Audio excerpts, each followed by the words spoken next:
ఆయన వచ్చిన వెంటనే ఫస్ట్ టైం చూసినట్టు మీద పడిపోకు, టక్కన లేచిపోవడాలు అలాంటి చేయకు, నార్మల్గా బిహేవ్ చేయి, ఓకేనా? ఒకవేళ సార్ నేను గుర్తుపట్టకపోయినా నేను పరిచయం చేస్తాను, డోంట్ వరీ, ఓకేనా?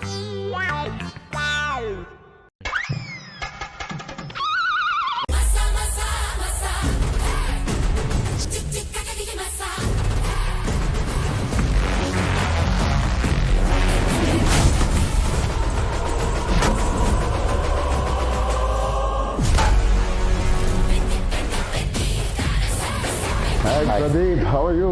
గుడ్ గుడ్ అన్న. ఏంటో లేదు మౌనా బాగున్నా. ఎవరి అబ్బాయి ఈ తాలూకా? సార్ నన్ను గుర్తుపట్టలేదు సార్, ఈ మధ్య షూటింగ్లో ట్యాన్ అయిపోయినట్టున్నాను. ఒకసారి ఇంకేంటి ప్రదీప్? అదే మా సినిమా అక్కడమ్మ ఇక్కడ అబ్బాయి. సార్ మీరు నన్ను గుర్తుపట్టలేనట్టున్నారు. మా దగ్గర షూటింగ్ అప్పుడు గుర్రం ఫైట్ అప్పుడు బొడ్డు వేషంలో వచ్చి ఫోటో దిగాను కదా సార్. నేను రంగస్థలంలో